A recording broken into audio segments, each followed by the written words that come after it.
దేశంలో జమిలీ ఎన్నికలు సాధ్యం కావు. రామ్నాథ్ కోవింద్ కమిటీ ఇచ్చిన 18,000 పేజీల నివేదికలో ఏముందో బయటపెట్టండి.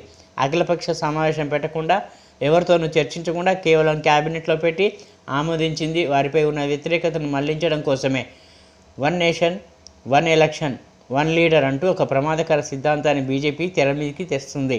కేంద్ర కేబినెట్ ఈరోజు జమిలీ ఎలక్షన్స్ కి గ్రీన్ సిగ్నల్ ఇస్తూ ఒక తీర్మానం చేసింది. అంటే రామ్నాథ్ కోవింద్ కమిషన్ రిపోర్ట్ వచ్చింది. ఆ దాదాపు 18,000 పేజీలు ఉన్నాయి. దాని నుంచి ఒక జిస్ట్ తెలియదు. అన్ని పొలిటికల్ పార్టీస్ మీటింగ్ పెట్టడం లేదు.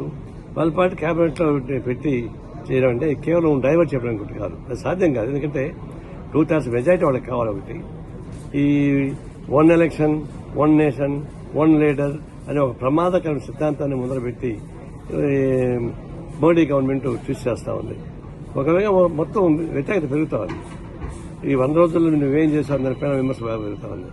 ఒకవైపు కేంద్ర ప్రభుత్వం వైఫల్యాలపైన విమర్శ జరుగుతూ ఉన్నాయి. ఇంకొక వైపు కేంద్ర ప్రభుత్వం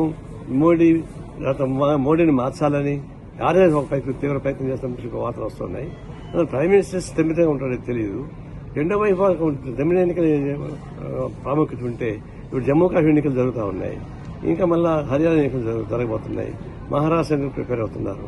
దీన్ని బట్టి ఈ అభివృద్ధి ఏం చేస్తారు అంటున్నప్పుడు కేవలం ఇష్యూని డైవర్ట్ చేసి వాళ్ళు ఎదుర్కొంటున్న అనేక సమస్యలు పక్కన పడడానికి ఇది ఒక జిమ్మిక్ గానే ఈ వన్ ఎలక్షన్ నుంచి పెడుతున్నారు. నేను సిపిఐగా మేము ఇది ఫెడరల్ స్టేట్, ఇది ఫెడరల్ కంటే సాధ్యం కాదు. ఎలక్షన్ కమిషన్ అనేక మార్పులు రావాల్సి వస్తుంది.